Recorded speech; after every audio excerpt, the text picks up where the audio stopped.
I'm going to show you how to replace this air charge temperature sensor on this Ram 1500.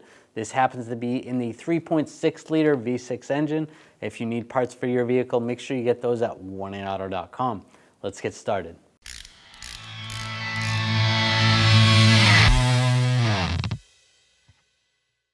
You can disconnect the connector, just push down on the tab, slide that off.